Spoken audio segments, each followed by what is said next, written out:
He had my face, my exact face. But I was the heir to the Hawthorne fortune, a billionaire legacy. He was just a small-time actor, a nobody named Leo Vance. To prove he was my equal, he decided to seduce my fiancée, planning to secretly shatter my world on our wedding day. But before they could make their move, I beat them to it. I'm calling off the wedding. As those words echoed through the grand hall, the place erupted. What's happening? Weren't they childhood sweethearts? I thought they were inseparable. The Sterling family is going to be a laughingstock after this. Amid the whispers and jeers, a furious Isabel Sterling stormed onto the stage, her face a mask of rage. Damien Hawthorne, do you have any idea what day it is? Have you lost your mind? A murmur went through the crowd below. Look at that attitude. She deserved to be dumped. Damien Hawthorne was the heir to Hawthorne Enterprises. After all, did Isabel think she was scolding one of her household servants? My grandfather, Patriarch Hawthorne, scowled. If this Sterling girl was this brazen in public, he could only imagine what she was like behind closed doors. Isabel had only agreed to marry me under pressure from her own grandfather, but when I was the one to cancel, her first reaction was still outrage.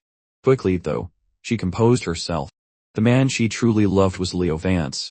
This was just a blow to her pride, a destruction of the years she'd spent plotting. How dare Damien Hawthorne call it off just like that? Today was meant to be a monumental union between the Hawthorne and Sterling families. For the groom to suddenly cancel the wedding meant that after today, she would become the joke of Newport City. A cold glint flashed in Isabel's eyes. No, this wedding absolutely could not be cancelled.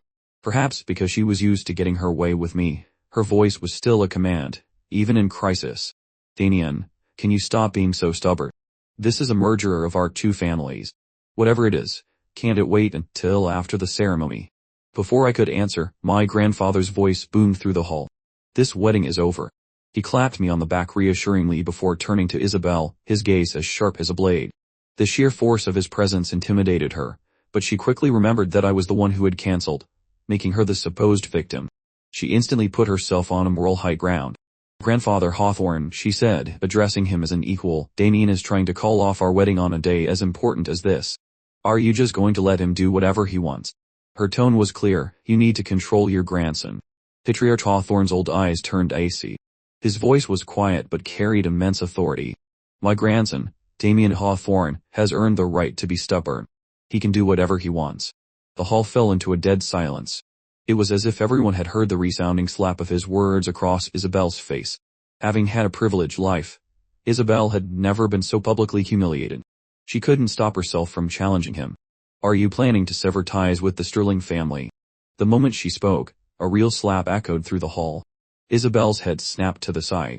The one who had struck her was her own grandfather, Mr. Sterling. Grandfather. Isabel cradled her face in disbelief. Mr. Sterling's beard trembled with rage. He slammed his hand on a table. You have the nerve to call me that. Go and apologize to Patriarch Hawthorne right now. Tears of humiliation streamed down Isabel's face. She turned and fled the wedding hall. The sudden turn of events stunned the guests. Mr. Sterling's face was as dark as thunder. The wedding was in chaos.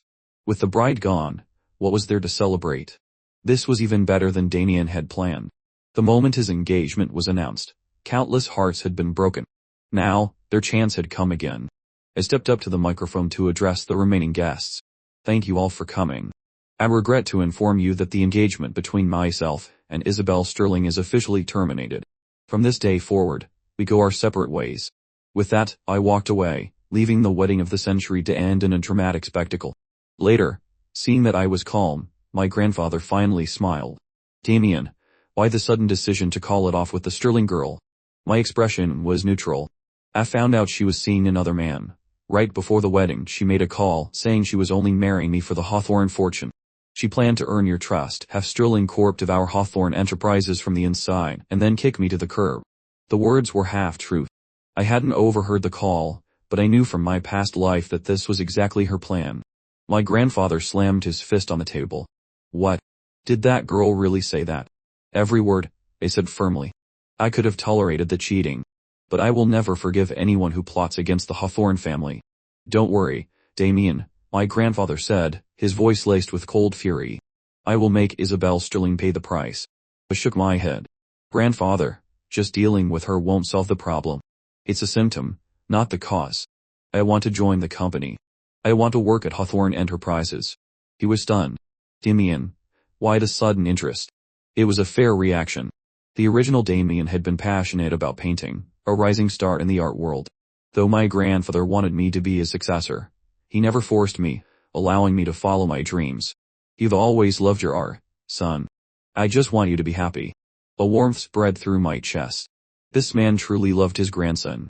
But he couldn't protect me forever. If he could have, the original Damien wouldn't have met such a tragic end. Grandfather, you won't be here to protect me forever, I said, my resolve firm. Eve decided. I'm taking over the company. He nodded. His eyes filled with emotion. My first order of business would be to deal with that actor, Leo Vance. Across the city, Leo Vance felt a sudden shiver, a strange feeling of being watched. He quickly shook it off as he turned to see the woman in front of him. Isabel. What are you doing here? He had been drowning his sorrows in his apartment, and now she had suddenly appeared. They tumbled into each other's arms, a desperate embrace that moved from the doorway to the bedroom. As night fell, after their passion was spent, Leo carefully asked, Isn't today your wedding to Damien Hawthorne? Why are you here? Don't mention his name, Isabel snapped, cutting him off. It's over. We called it off. Leo's eyes lit up. Really? You don't have to marry him. A strange feeling pricked at Isabel's heart, but it was quickly buried under years of resentment. I was the one who broke it off, she lied. The next day, a revitalized Leo Vance walked into Hawthorne Entertainment. Everyone there knew he had a mysterious benefactor. He was only a third-rate actor, yet he lived in a company, provided luxury condo and had a private car service, perks that even A-list stars envy. Morning, Leo. A few new artists greeted him respectfully.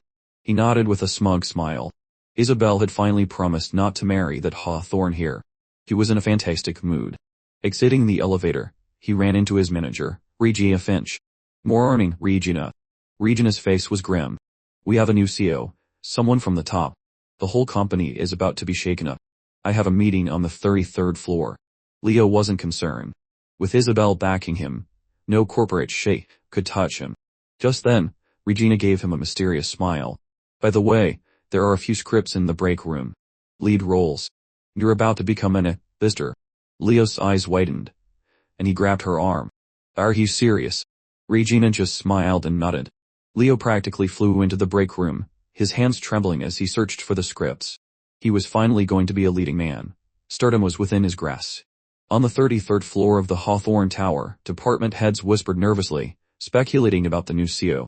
A new king meant a new court, and everyone was worried about their future. At 10 sharp, the heavy doors of the conference room swung open, and I walked in, exuding an aura of power. The executives were shocked. The new CEO was so young. Many of them looked at me with disdain. My eyes swept across the room as I spoke, my voice cold. I am Damien Hawthorne. Those 4 words changed everything. He's the heir to Hawthorne Enterprises. The executives who had been sneering just a moment ago were now scrambling to offer fawning smiles. Welcome, Mr. Hawthorne. I sat down, crossing my legs. In here, you will call me Mr. Hawthorne, the CEO. Understood, Mr. Hawthorne, they chorused. This was easier than I thought. The family name was indeed a powerful tool. Regina Finch, I said, singling her out. Her heart pounded. Yes, Mr. Hawthorne. You have an artist under you named Leo Vance, correct? Yes, Regina answered cautiously. He's 21, has played supporting roles in a few big productions. Currently a B-list artist. A smirk played on my lips. I've seen his file.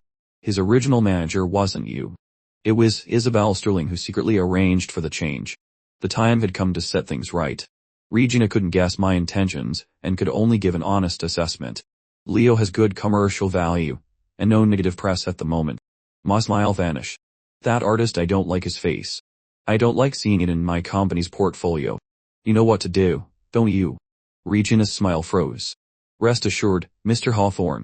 I understand completely. Down on the 17th floor, Leo was engrossed in a script for a fantasy epic, imagining himself as the hero. He could see it all, fame, A-list status, endless endorsement deals. Regina walked in. Regina, you're back, he said, beaming. Who's the new CEO? I've looked at the scripts, and Celestial Blade is perfect. You're not getting Celestial Blade, Regina said flatly. Leo's smile froze. Disappointment flickered in his eyes. But he quickly recovered. Okay, then what about campus days? The high school drama is good too. That's not for you either. Regina, are you joking? Leo's eyes widened. Do I look like I'm joking? She sneered. As of today, all of your resources are being revoked and transferred to Chloe Thorne. This is an announcement, not a negotiation. Leo's voice trembled. What? You're giving everything to Chloe? Regina shot him a cold look. Think about it. Who have you pissed off recently? Leo's face paled. Could it be him? In the 33rd floor office, I leaned back in my chair as a voice echoed in my mind. System. Save Serafina Gross. A wicked smile touched my lips.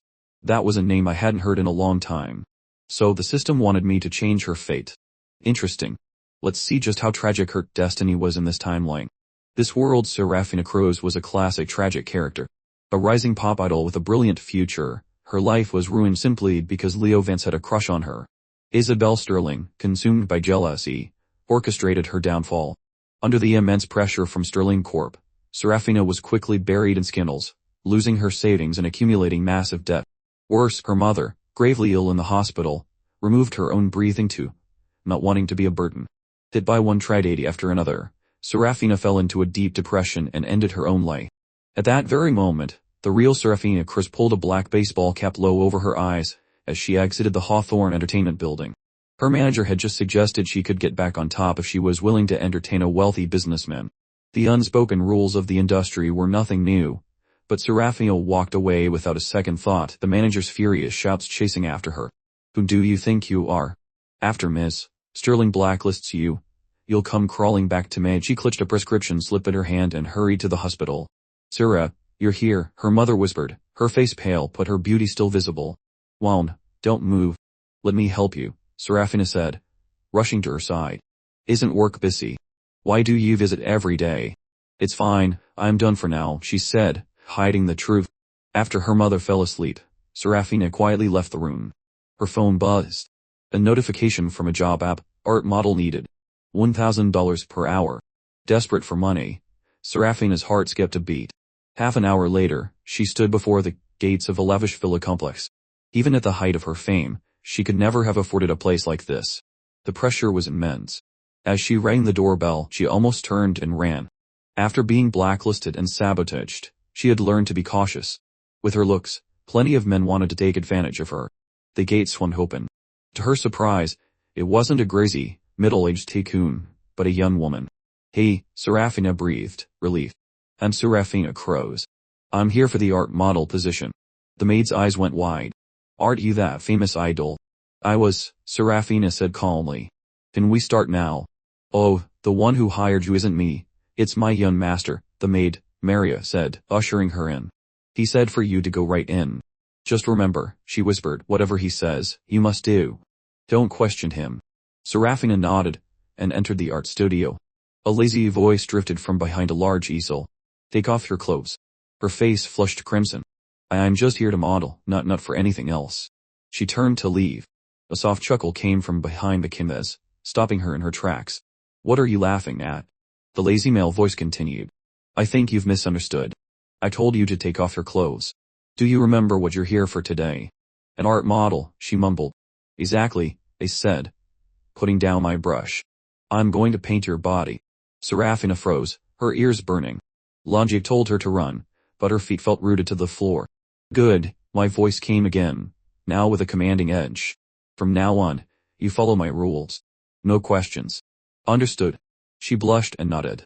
Turn around. She obeyed. I walked toward her, my footsteps closing the distance. As I circled her, she finally couldn't help but ask, what are you looking at? I gave her a wick grin. Inspecting the merchandise. I have to see if you meet my standards. I leaned in close, our faces inches apart. Her heart pounded in her chest. I chuckled internally. So this is what she was like in this life, oh pure. Interesting. You seem a little tense, my dear idol. The word idol made her flinch. It had been so long since anyone had called her that. I leaned closer, whispering in her ear. What's wrong? The tips of her ears turned a deep shade of red. I'm not tense. It's just warm in here. I gently pinched her hot earlobe. But your ears are bright red. Don't touch my ears, she gasped, grabbing my hand. Oh, I'm not just touching them, I purred. I'm touching them very seriously. She was speechless. Alright, I'll stop teasing you, I said, waving a hand. Now, take off your clothes. The air froze. She knew I only wanted to paint, but the blunt command still made her blush. Can you turn around? She asked softly. Are you shy? No, I'm just not used to undressing in front of people. And you say you're not shy. I laughed. If you're this flustered now, what will you do later? I'll be staring at you for hours. Serafina fell silent. Unable to bring herself to disrobe in front of a man, I glanced at the time. It's 245 B. You said the rate was 1,000 an hour. Yes, but are you going to paint me like this? She asked, gesturing to her fully clothed state. Of course not, I replied. Even photographers require models to pose. Are you just going to stand there like a statue? She thought for a moment. What's the theme? I smiled wickedly. Seduction and desire. Serafina's expression stiffened. Her public image had always been the cold, untouchable ice princess. Being asked to embody seduction and desire left her completely flustered. Seeing her struggle, I sighed. Fine. Forget it. You don't have to take anything off or pose. I'll just paint you as you are. I sat back down and began to sketch. While I was having fun teasing Serafina, Leo Vance was having a miserable time. Regina had frozen all his projects, giving his best resources to Chloe Thorne. He was being put on ice. He complained bitterly to Isabel. Regina said I offended someone important. He lamented over a romantic dinner she had arranged. But you know me, Isabel. I'm good to everyone. Who could I have possibly offended? Well, my dream is about to be destroyed. Isabel immediately jumped to a conclusion. It's Damien. It has to be. Hawthorne Entertainment is his family's company. He must have found out about you. And that's why he cancelled the wedding. She was convinced his actions were born from jealous rage. Don't worry, Leo. I'll make Damien give you an explanation. Her confidence was short-lived.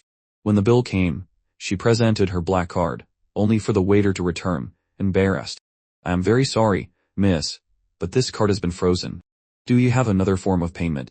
Isabel's face fell. It had to be her grandfather, punishing her for the wedding fiasco. All her other cards were likely frozen too. Humiliation washed over her. She was on a date with the man she loved, and she couldn't even pay for dinner. But Leo, ever the smooth operator, pulled out his own card. Isabel, he said softly, this is the first time I've ever gotten to pay for our dinner. It feels amazing. Please, let me do this more often. His clever words diffused her embarrassment. Back at his apartment, Isabel called her grandfather. Grandfather, why did you freeze my cards? She demanded. Do you even need to ask? Mr. Sterling's voice was cold. I told you I didn't love Damien. You were the one who forced me. Forced you. He scoffed. Countless women in this city would kill to marry the Hawthorne heir, but you threw it all away for some entertainer. I'm giving you 3 days. Either you go back and beg Damien for forgiveness, or I will seize every asset in your name. Do whatever you want. Isabel shot back and hung up. Furious, Mr. Sterling gave the order to strip her of everything. Now a disgraced heiress with nothing to her name, she was comforted by Leo. Isabel, I heard everything. You fought with your family for me. From now on, let me take care of you. To Isabel, who felt cornered and misunderstood by her family, Leo's words were the sweetest she had ever heard. Oh, Leo, she cried, falling into his arms. I knew I made the right choice loving you. The disgraced heiress moved into Leo's small apartment. A few days later, her fighting spirit returned. Leo, I'm coming with you to Hawthorne Entertainment. I'd like to see that manager of yours try to bully you with me there. They strode into the office, Isabel's arm linked with Leo's. She glared at Regina. Are you the one who's been bullying my Leo? Taking his resources and trying to blacklist him? Regina, who recognized Isabel from business magazines, was shocked. She had known Leo had a backer, but she never imagined it was Damien Hawthorne's ex-fiance. No wonder the new CEO wanted to crush him. This idiot actor was playing with fire. With Isabel by his side, Leo felt bold. Isabel, Regina has been good to me. She's just following orders. Internal decisions. Isabel sneered at Regina. Fine. Get your CO down here. Now. She assumed Regina would be terrified. Instead, the manager replied calmly, I'm sorry, Ms. Sterling, but our former CEO was fired. Fired. A flicker of unease crossed Isabel's face. That's right, Regina said. The current CEO of Hawthorne Entertainment is Mr. Hawthorne. Isabel didn't make the connection.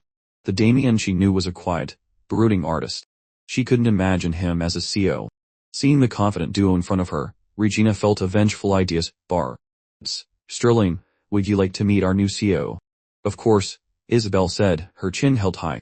Tell your Mr. Hawthorne to get down here and meet me. Immediately. A strange smile touched Regina's lips as she picked up the internal phone. When her call came through, I wasn't surprised. I laughed into the receiver. Isabel Sterling. Who does she think she is? Tell her if she wants to see me, she can crawl up to the 33rd floor herself. Otherwise, have security throw the trespassers out. Regina hung up, a smug look on her face. Sterling, our CEO says he's very busy. If you wish to see him, you'll have to go up to his office on the 33rd floor. Even with Regina's edited version, Isabel was enraged. Did you not tell him who I am? I did, Ms. Sterling. He knows exactly who you are.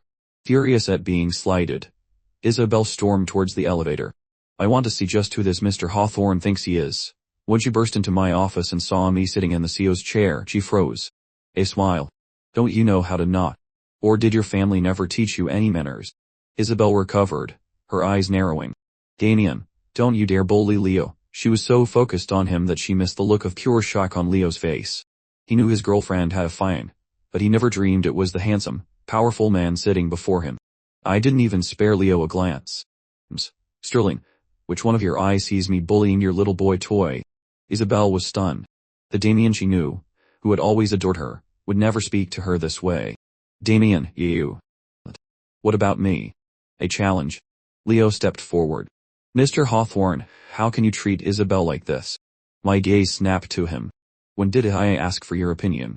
He flinched but, emboldened by Isabel's presence, pressed on. She's a lady, the head of Sterling Corp. You can't just insult her, lad. That's the difference between you and me, Leo. You have to worship the woman in front of you. I, on the other hand, can say whatever I want. What is she going to do about it? I leaned forward. Let me remind you of something. Isabel Sterling was my fiance. That makes you, at best, a kept man. How do you think your fans would react if they knew their idol was nothing but a boy toy? Leo's pupils shrank in terror. Damien, that's enough, Isabel shouted. I never loved you. I never considered you my fiance. You have no right to say that about him. How convenient, I said with a breezy smile. Because I don't want to acknowledge you either. But for years, the Sterling family has profited greatly from its association with the Hawthornes. Whether you admit it or not, in the eyes of the world, you are nothing but the fiance our family cast aside. The words struck her like a physical blow. I am the CEO of this company, I continued. Leo Vance is my employee. How do you think he got to where he is? He knows better than anyone. Now, I'm very busy. If there's nothing else, get out. I buzzed my secretary to escort the two unwelcome guests out of my office. Furious and humiliated, Isabel played her final card. She called my grandfather. Patriarch Hawthorne, she cried into the phone. Damien has no idea how to run a company. He's abusing his power, bargaining talented artists out of personal spite. He's going to ruin Hawthorne Entertainment. My grandfather's cold ladder cut her off. Is that talented artist your boy toy? Leo Vance. My grandson can do whatever he wants. If he wants to bankrupt a small company like Hawthorne Entertainment for fun, the head of the Hawthorne family, can certainly afford it. He hung up on her, then immediately called Mr. Sterling. Sterling, he roared. You better get your granddaughter under control. She had the audacity to call me and criticize my Damien. My patience has its limits. Humiliated after being yelled at like a child, Mr. Sterling took all his fury on Isabel. He cut her off completely, publicly severing all her financial ties. The fallout was swift. With no support from the Sterling family, Isabel's promises to Leo became empty words. I gave the order to repossess the company condo and the car. Stripped of their lavish lifestyle, the disgraced heiress and her struggling actor boyfriend were left with nothing. Life for them became a living hell. For me, however, things couldn't be better. Serafina came to my new villa to model every day, her shy blushes under my teasing a constant source of amusement. And every day, my system gave me real-time updates on the miserable lives of Isabel and Leo. Life was good. I decided to go to a bar to celebrate. The Midnight Bar was the hottest spot in Newport City, a world of neon lights and expensive champagne. It was also where Serafina Krauss, the former pop idol, now sang to make a living. Her most devoted fan, Julian Croft, heir to another of the city's wealthy families, was there as always. When Serafina was a star, he had showered her with lavish gifts, hoping for a single glance. Now that the star had fallen, she was within his reach. He didn't care about the scandals online. He had followed her here, to this dark and wild place, determined to make her his. Stepping into the bar, I found a seat and watched Seraphina cruise on stage, singing and playing her guitar. Her beautiful, expressive eyes captivated the room, drawing the attention of several men who, emboldened by alcohol, clutched their drinks and started to move toward her. But before they could get close, men in black suits and sunglasses would materialize from the shadows, blocking their path. Once the hopefuls retreated, the men in black would melt back into the crowd as if they were never there. I acted as if I saw nothing, not even letting my gaze flicker in their direction. I just swirled the amber liquid in my glass, taking an occasional sip. Seraphina only performed at midnight on Friday nights. As soon as her set was over, she was intercepted by Julian Croft's men and escorted to his table. Seraphina, Julian began, his voice dripping with condescension. That offer I made. To be my girlfriend. What's your answer? He had asked her before, more than once, but Seraphina's answer had always been a firm no. Julian Croft was, after all, an heir to the Croft fortune. Being repeatedly rejected by Seraphina was wearing his patience thin. In the past, when Seraphina was a star shining brightly in the entertainment world, Julian had been just another fanboy in the crowd.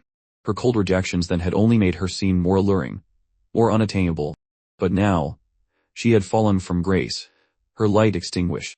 This new Julian felt that his continued interest, his willingness to even offer her the position of his girlfriend, was an act of immense charity.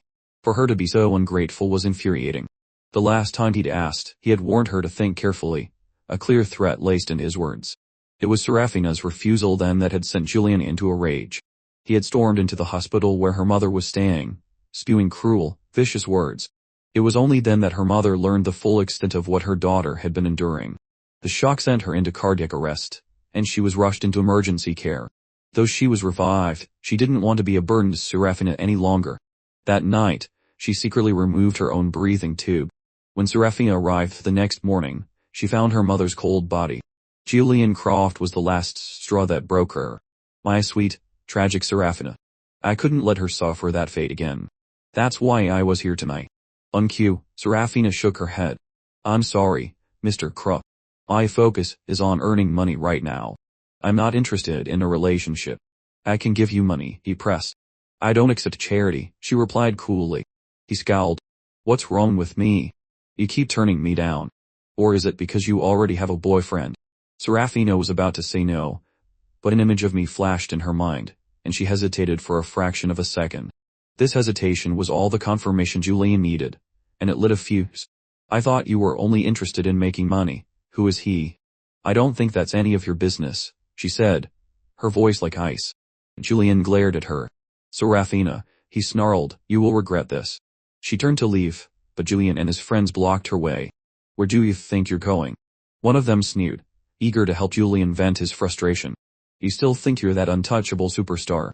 Our boy Julian taking an interest in you is the best thing that's ever happened to you. Don't be ungrateful. Seraphina ignored him and tried to walk away. After 2 steps, Julian's voice stopped her cold. Seraphina, you have a sick mother, don't you?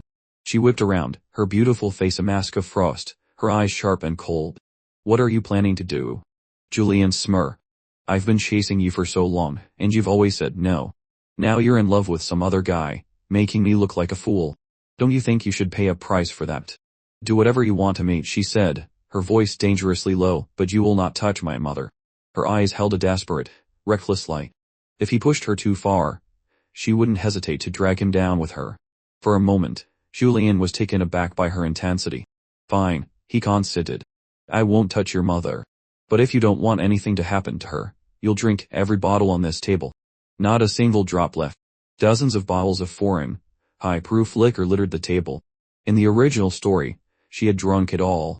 And Julian, of course, had broken his promise. But now, with her mother's life on the line, Seraphina couldn't risk it. Her slender, pale hand reached for a bottle. Before she drank, she looked him in the eye. I'll drink. I just hope you're a man of your word. She tilted her head back and downed the entire bottle. The crowd around them cheered. Yeah, keep going. That's only the first one. After just one bottle, the world was already spinning. She reached for the second, but a hand closed around her wrist. I leaned in, my lips close to her ear. Drinking without me. I whispered. Her hazy eyes focused. Damien. That's me, I nodded. I leaned in and gently kissed the lingering liquor from her lips. She stared at me, stunned. Why did you do that? Because I like you, I said simply, lifting her chin with my finger. Do you like me? Her voice had lost its usual coolness, softened by the alcohol, but her answer was firm. I do. A small, drunken smile played on her lips. I've liked you since the first time we met.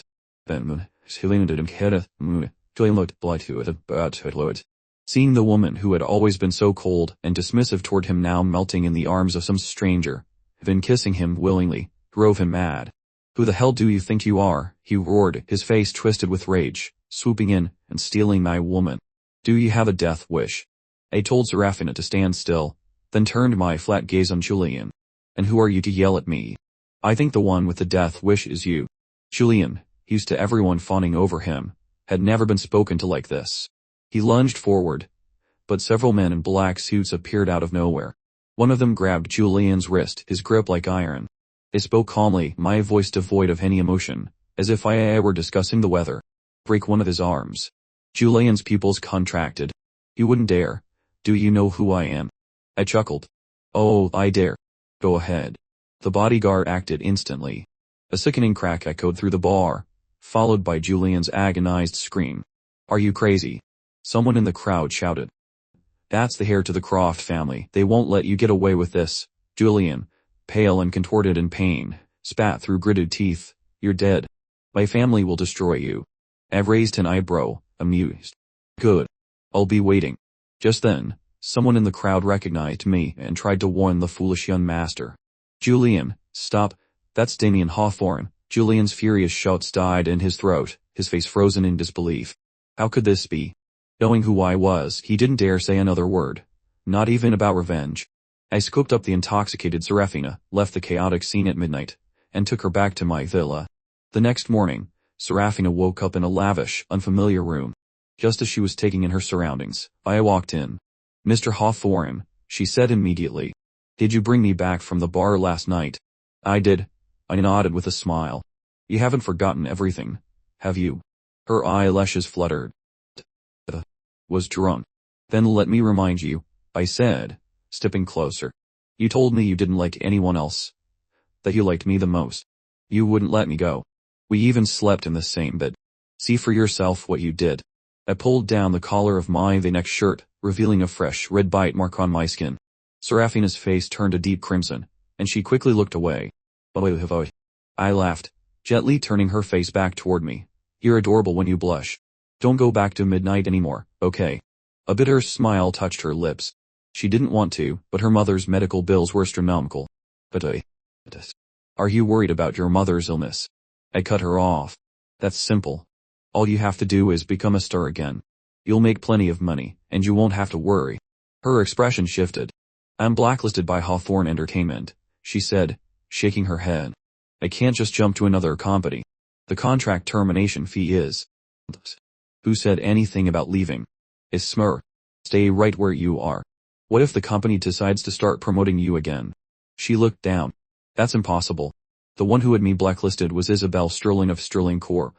She knew bits and pieces of the story, though she never understood why Isabel had targeted her. And since Hawthorne Entertainment is owned by Hawthorne Enterprises, Isabel Sterling, I interrupted, is no longer the heiress you think she is. She's been cast out by the Sterling family.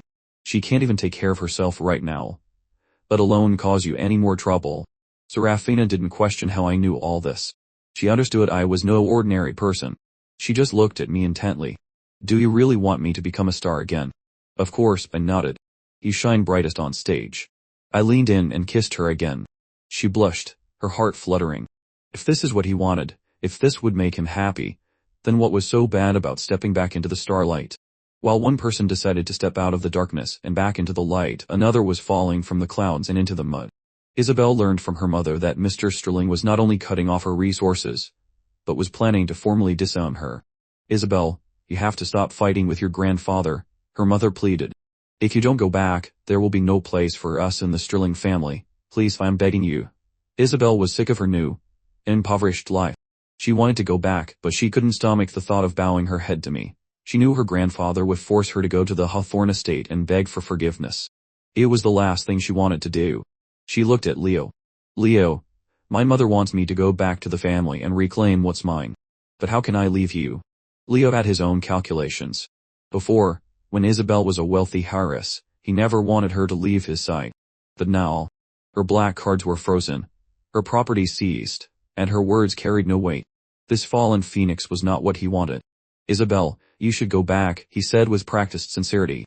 I'll be fine. I love you, so of course I want what's best for you. As long as I'm in your heart, it doesn't matter if we're apart. I'll still be happy. His understanding freed her of any guilt. She returned to the Sterling mansion. Her grandfather, though he claimed to be disappointed in her, was secretly pleased. As long as she could win me back, his years of planning wouldn't be for naught. Damien Hawthorne is the son-in-law I've chosen, he said grimly. If you can get him to forgive you and agree to marry you again, then you can return to this family. Isabel wasn't surprised. She knew her grandfather's ambition was to get his hands on the Hawthorne fortune. A confident, cold smile touched her lips. I know, grandfather. Damien still has feelings for me. It won't be difficult to win him back. Just then, another woman's voice, tinged with amusement, drifted from across the living room. She resembled Isabel, but carried herself with a different air. The Hawthorne hair did leave you at the altar, making you a complete laughingstock. I doubt a few sweet words will be enough to win him over. And even if you do, there's still Patriarch Hawthorne to deal with. Isn't that right, grandfather? This was Jessica Sterling, her illegitimate half-sister. Mr. Sterling paused, considering her words. The gentle look he had been giving Isabel vanished, replaced by a cold indifference. Just focus on winning the boy back first. He offered no promises, no incentives. Isabel shot Jessica a venomous glare. Just you wait. Once I have Damien and grandfather's favor again, I'll deal with you. Isabel and her mother arrived at the Hawthorne estate, but the maid, Maria, stopped them at the door. I'm sorry, but the young master is still asleep. Please wait. It's this late and he's still sleeping. Isabel's mother huffed, her tone already sounding like an entitled mother, and wah. Go, and wake him up. Maria just stared at her. The young master sleeps as long as he wishes. Even the patriarch doesn't interfere. With all due respect, madam, that's not your place. Isabel's mother bit back a sharp retort, remembering why they were there. Maria, meanwhile, quietly slipped away, and called Patriarch Hawthorne to inform him of their visitors. My grandfather had returned by the time I finally came downstairs. I glanced at the two women on the sofa. So many guests, I said coolly. How lively. Isabel's eyes were immediately drawn to me, a flicker of heat in her gaze that even she didn't recognize. Her mother saw it, and rejoiced. This is going to work. Damien, dear, don't say guests, she cooed. We're all family. You're my son-in-law after all. I ignored her completely, walking over to greet my grandfather before turning to the maid. Maria, a coffee, please. Isabel's mother was left hanging, her face burning with embarrassment. My grandfather, however, got straight to the point. To what do we owe the pleasure of your visit? His dislike for them was palpable. Forced to speak, Isabel's mother explained, Patriarch Hawthorne, we know Isabel was wrong about the wedding. We came here today specifically to apologize to Damien and ask for his forgiveness. My grandfather snorted. An apology. You think a simple apology can undo the damage and humiliation you caused my grandson? How exactly, I asked, my voice laced with ice, does Ms. Sterling plan to apologize to me? Isabel clenched her fists, her head bowed. I'm sorry, Damien. I shouldn't have. A dry laugh escaped my lips. Is that it? Is that the Sterling family's grand apology? Damien, don't be angry. Her mother jumped in. She is sincerely sorry. She's just not good with words. Tell us what you want. If you wanted the stars from the sky, she would get them for you. I smiled. Have you ever heard the ancient story of carrying thorns on one's back to beg for forgiveness? Her mother's face froze. You see, I continued, you claim she's here to sincerely atone. But it doesn't seem that way to me. Are they just empty words? Of course not, she stammered. But we don't exactly have any thorny branches here. I looked up, my words designed to make Isabel want to strangle me. Then let's skip the thorns. She can kneel and apologize to me. How could she possibly do that? Her mother instinctively shot back. I glanced at her. Am I the heir to the Hawthorne fortune? Not worthy of it. My grandson is worthy of anything. My grandfather chimed in from his armchair. This won't do. That won't do, I sighed. It's clear you two have no intention of apologizing. Maria, see our guests out. Knowing this was her last chance, Isabel grit her teeth, and with a soft thud, knelt before me. Damien. I was wrong. Please forgive me. She looked up, her eyes burning with a mixture of humiliation and resentment. Are you satisfied now?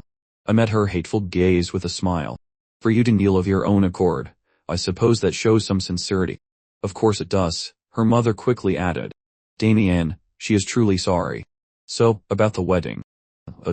The wedding, I said, waving a dismissive hand, is of course off. Her face fell. What? But she kneeled. My grandfather's brow, which had been furrowed, relaxed. He had been worried I might soften. Madam, I explained calmly, on that day, Isabel Sterling was the runaway bride. She made the Hawthorne family a laughing stock. Don't you think a little kneeling is the least she deserves? Her mother could only force a smile. Please. Yes, of course. But Damien, you and Isabel have years of history. And that history, I cut her off, was completely erased on my wedding day. Isabel, still on the floor, finally snapped. You were the one who called it off first, Damien. Don't you dare try to pin all the blame on me. I set down my coffee cup. I called it off because I discovered my fiance was keeping a boy toy on the side. An understandable reaction, wouldn't you say? I promise you, she pleaded, her voice cracking, it will never happen again. Damien, can you really be so cruel as to throw away all our years together? She continued, trust me, Damien. If you'll just marry me, I'll make you happy. Her words were so disgusting I almost laughed out loud. The problem, Isabel, I said softly, is that I don't trust a word you say anymore.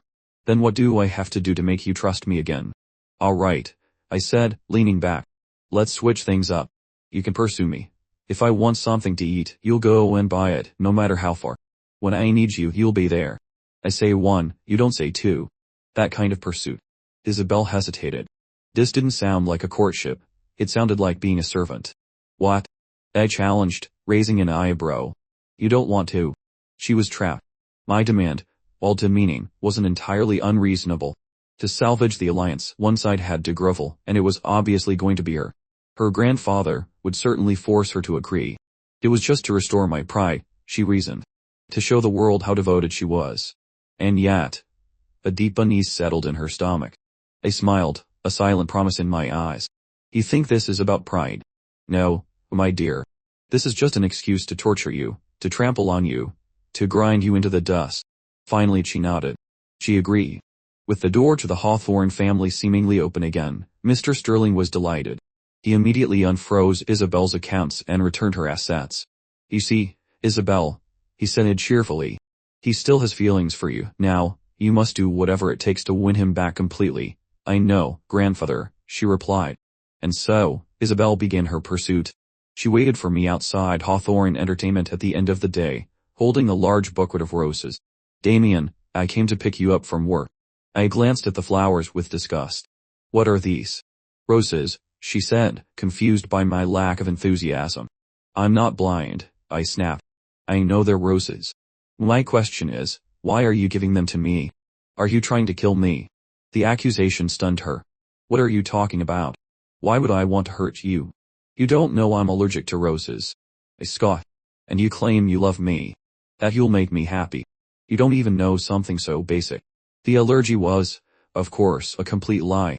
But she didn't know that. Damien, I'm so sorry. I didn't know, she stammered, forcing a pained smile. I'll be better, I promise. I'll throw them away. Wait, I said, a cruel idea forming. It would be a waste. Why don't you give them to Leo Vance? A little recycling of unwanted things. The smile vanished from her face. To be told to give the flowers meant for me to the man she actually loved, and to have it called recycling, was a blatant insult. Damien, that's all in the past, she said through clenched teeth. I have no feelings for him now. Oh really? I said, pointing over her shoulder. Because there he is now. Isabel's head snapped around. Leo Vance was standing not far from the entrance, his face a mask of shock and heartbreak. He had clearly heard everything. Leo, she breathed, wanting to explain, but she couldn't. She gave him a long, pleading look, hoping he would understand. He just turned and walked away. Leo Vance, I called out. He stopped. Someone gave me these roses, but I'm allergic. It's a waste to throw them out. You take them. My eyes flickered to the bouquet in Isabel's hands with utter revulsion, as if they were a piece of garbage. Take them home. Throw them away. I don't care. Just get them out of my sight. The message was clear. You're nothing but a trash collector to me. Humiliated, Leo snatched the roses from Isabel's hand and stalked off without a word. Isabel stood there, trembling with suppressed rage. I just watched her, a cold, indifferent spectator. I wondered how long she could endure. I was in no hurry. The final act of destroying the Sterling family was already in motion, with a surprising new ally, Jessica Sterling. She was an illegitimate child who hated the family, and had secretly come to me, offering to be my inside source to bring them down. With her help, it was only a matter of time. One afternoon, Isabel came to my office and found Jessica leaving. Her eyes flashed with hostility. What are you doing here? Jessica smiled coolly. I'm here on behalf of Sterling Corp to discuss a partnership with Mr. Hawthorne. I don't believe I need to report my movements to you. The blatant display of her newfound importance infuriated Isabel. She stormed into my office. What was she doing here? What's going on between you two? I laughed. In what capacity are you questioning me? Isabel, you're not my fiancé. You're not my wife. You are, at best, one of my many admirers. I allow you to be in my presence. That doesn't give you the right to question my affairs. Understood. It was a complete and utter humiliation. In the past, she would have stormed out. Now she just grit her teeth and forced out the words, I understand. While I treated Isabel with the cold indifference of an autumn wind, I treated my dear Serafina with the warmth of a spring breeze. I assigned her a new, top-tier manager and gave the explicit order to make her a star again. The winds in the company shifted overnight. A comprehensive plan was put in place to clear her name and relaunch her career. Her talent and beauty were undeniable. Once the slander was washed away, she quickly regained her popularity, climbing back to the top even faster than she had the first time. She became the #1 artist at Hawthorne Entertainment. Her fellow artists, including announced Thailand Leo Vance, would respectfully greet her as Ms. Crows. In the same company, Leo tried to get close to her. Her new manager warned her. Stay away from him, Serafina. He's the one who was secretly involved with Isabel Sterling. He's on the CEO's blacklist. Anyone associated with him will go down too. He's just trying to use you for publicity. Until now, Serafina had no idea that the new CEO of Hawthorne Entertainment was me. She just knew that an unseen, powerful figure had decided to champion her. The manager's words clicked things into place. The powerful figure who had blacklisted her was Isabel Sterling. And Leo Vance, the man now trying to get close to her, had been involved with Isabel. It all made a kind of sense. I know, she told her manager. I'll stay away from him. She paused, a gentle, radiant smile lighting up her face. Besides, I have a boyfriend. I can't let him get the wrong idea. The manager stared, his jaw dropping. What? You have a boyfriend? Since when? Who is he? Do you have any idea what this could do to your career? Serafina was unfazed by the last question. She knew the consequences, losing everything she had just regained.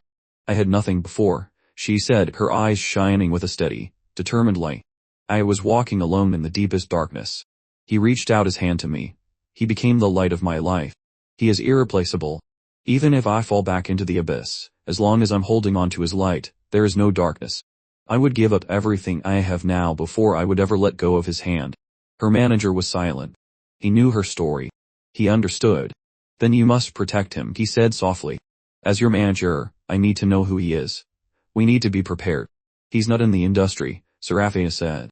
Then she added quietly to herself, but he's more handsome than any star in it. Not in the industry. What's his name? I should meet him. Serafina immediately became protective. Wait. Relax, the manager chuckled. I'm not going to steal your treasure. I just need to give him a few pointers. If he's a civilian, he might not understand the rules. He can't go around bragging that he's your boyfriend. He's not that kind of person, she defended. I know you care about him. But what did you say his name was? The manager asked again, catching the name she'd let slip in her defense. Damien.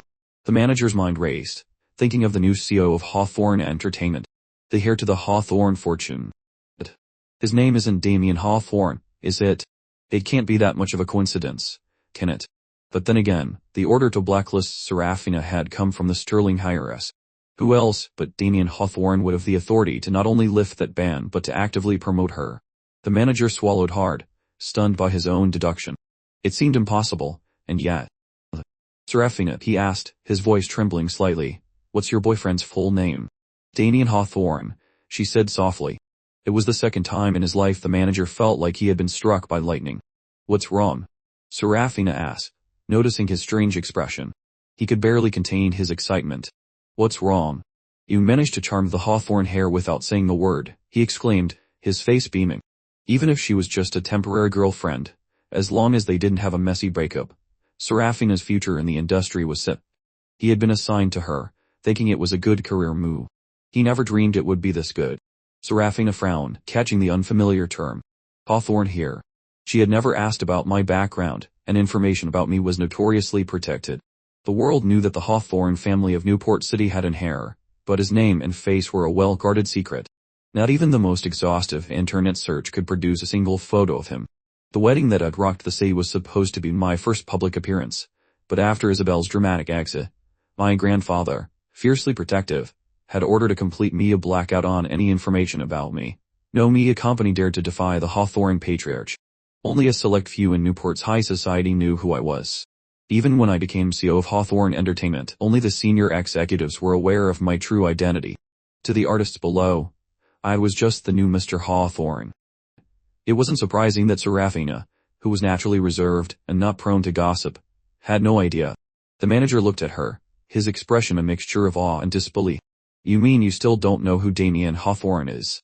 I know he's my boyfriend, she said, her lips pressed into a thin line. My God, the manager thought. She really doesn't know. The Hawthorne hair's taste was certainly me. Was this some kind of role-playing game?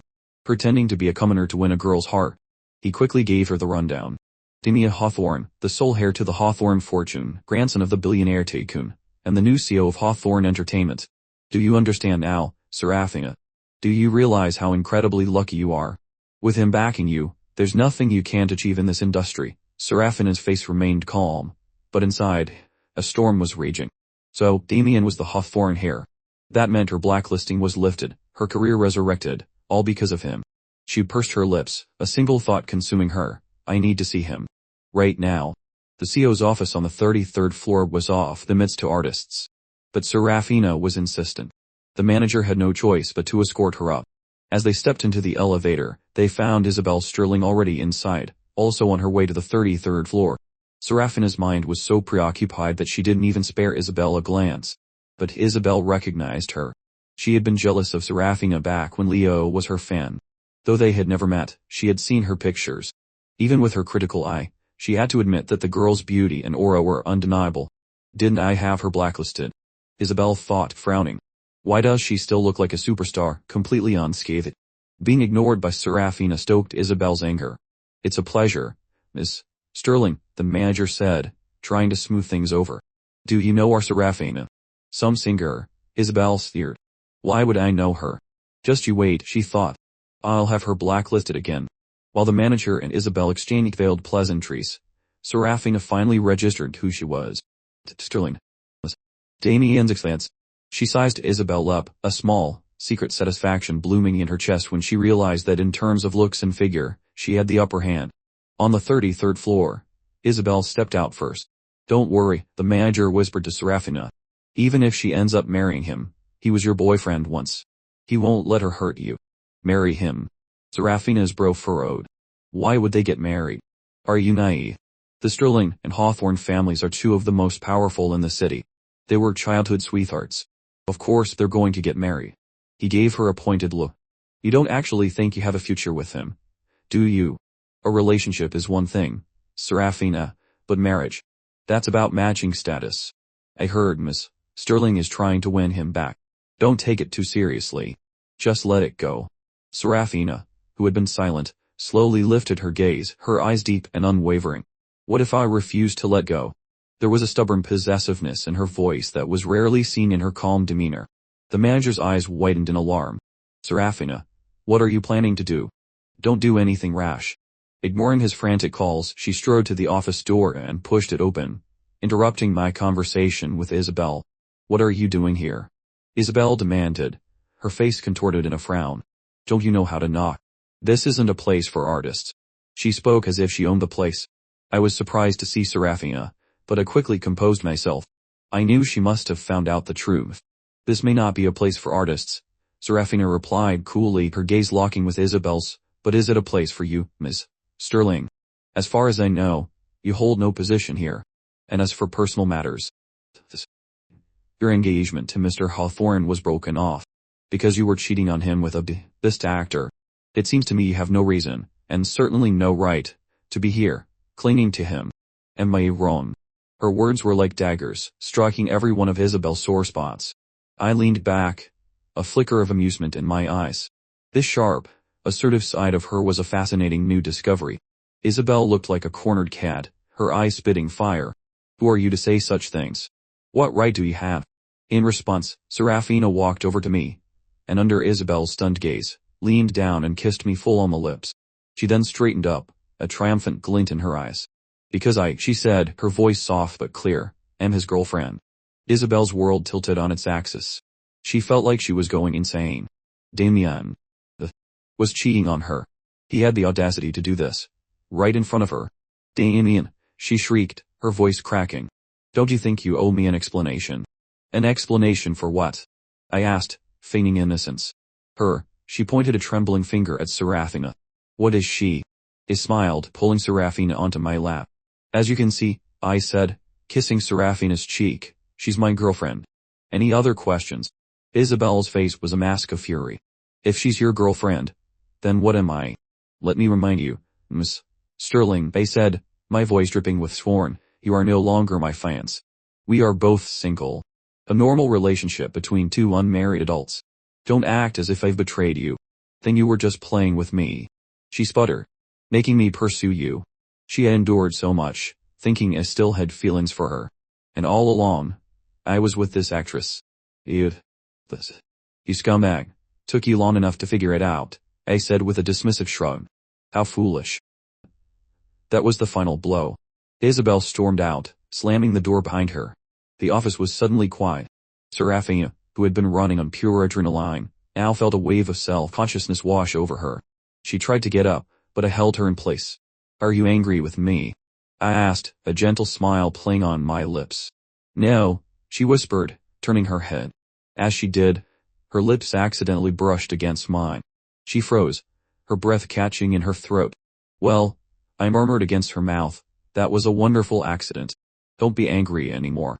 She turned away, her face flushed. I was never angry with you. Really? I gently turned her face back to mine. You're not angry that I hid my identity from you. I never asked, she said, her voice soft but steady, meeting my gaze. So you never hid anything. A wave of genuine pleasure washed over me. You, my sweet angel, are truly wonderful, I said, kissing her forehead. That Isabel.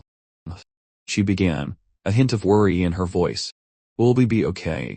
Everyone says the Sterling and Hawthorne families are destined to be united. Don't worry about her, I reassured her. I wouldn't have done this if I was afraid of retaliation from her or her family. I explained the situation to her, including my alliance with Jessica. The Sterling family is on the verge of collapse. It's only a matter of time. She nodded, relieved. Aren't you angry with her? I asked. You know she was the one behind everything that happened to you. Angry. She considered it. But love and hate are precious emotions.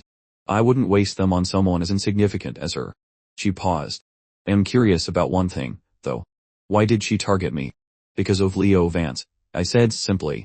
He was a fan of yours. The connection finally clicked.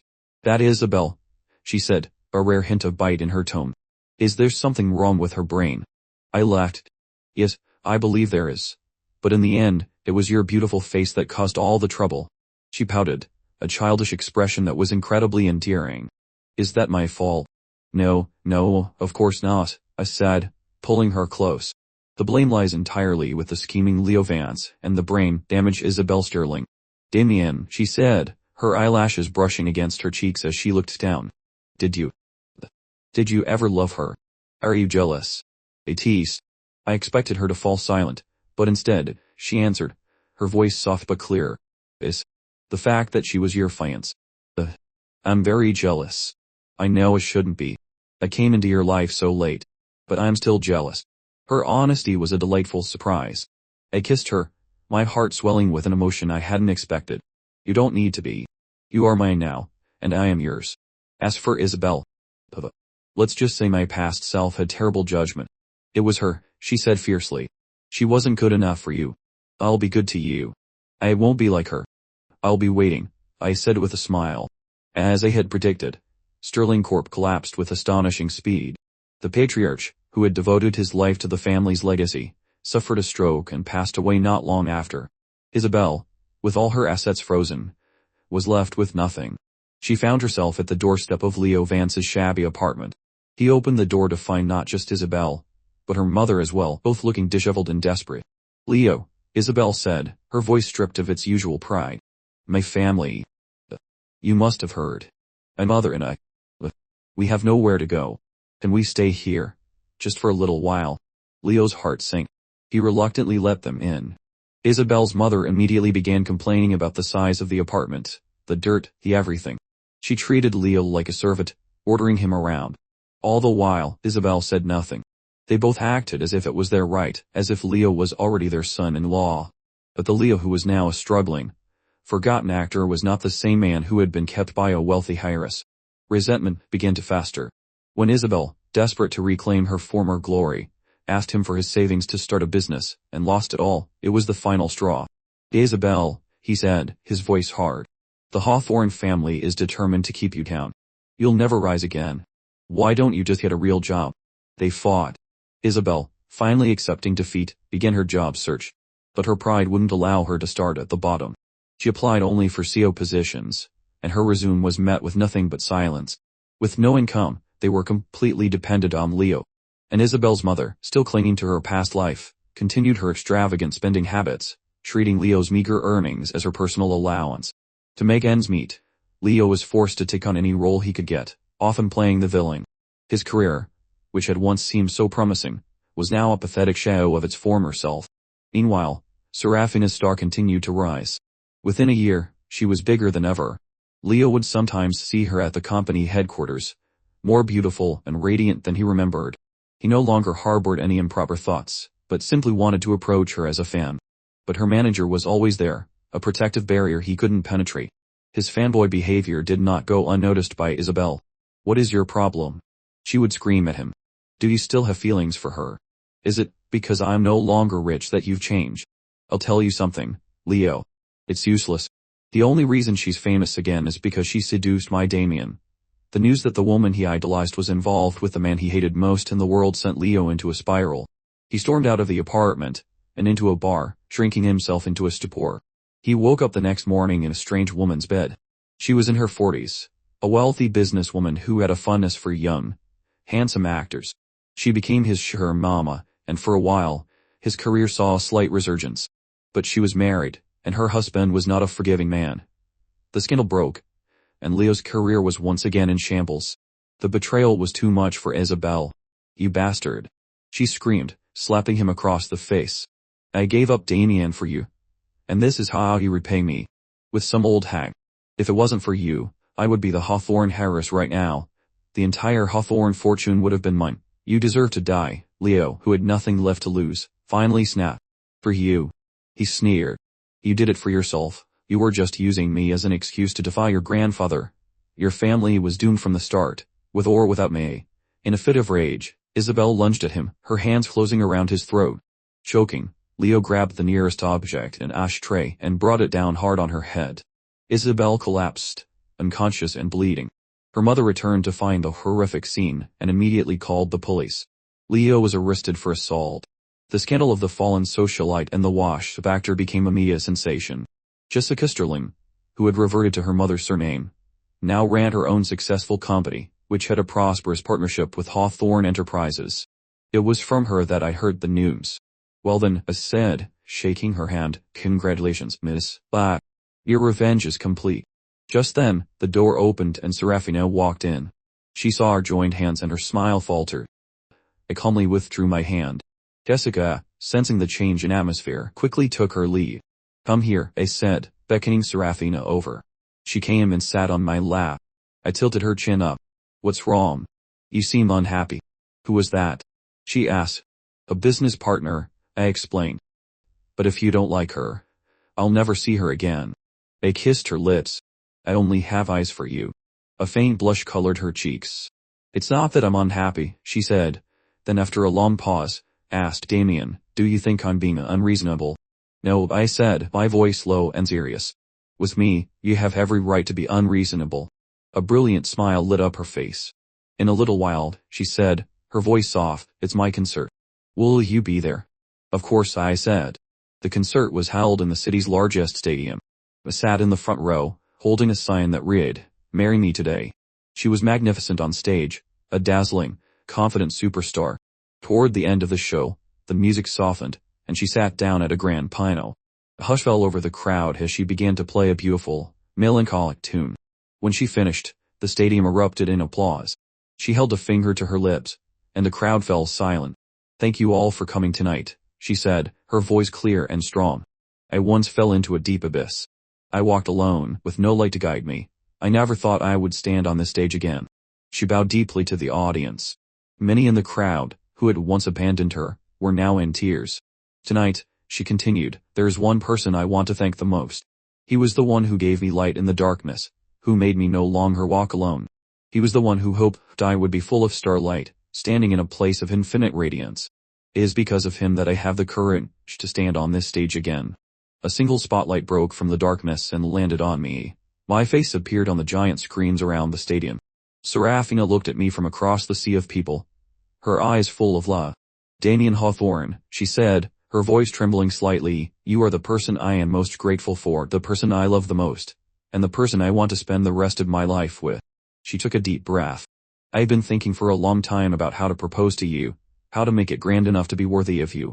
I decided to do it today, because I want to share my glory with you. The crowd went wild, not with protest, but with encouragement. Say yes. Say yes, they chanted. I smiled, and under the watchful eyes of thousands, I stood up and walked toward the stage. The crowd parted from me like the Red Sea. I reached the stage and held out my hand to her. Backstage, after the show, she pulled me into her dressing room and kissed me with a passion I had never seen before. The next day, the news of the proposal was everywhere. It didn't take long for the internet to uncover my identity. Isabel woke from her coma, her mind shattered. She didn't remember Leo or the collapse of her family. Her memories were a jumbled mess, in which she believed she and I were still childhood sweethearts, destined to be married. When she saw the news of my engagement to Serafina, she had a complete breakdown, screaming that I was hers, that I could never marry anyone else. She was committed to a psychiatric hospital, her fate a tragic echo of my own in a past life. Leo was released from jail, his actions deemed self-defense. He walked the streets, a ghost of his former self, and overheard a group of young people talking about the concert. When he realized they were talking about Serafina and the hawthorn hair, he stumbled away, muttering to himself, why? Why does he get everything? Even her. A few weeks later, I brought Serafina to the Hawthorne estate to meet my grandfather.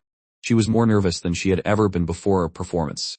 My grandfather, who was initially displeased that I had kept my relationship a secret from him, was quickly won over by Serafina's genuine love and affection for me. The Hawthorne family didn't need a strategic marriage alliance. All he had ever wanted was for his only grandson to be happy. And looking at us, he knew I was.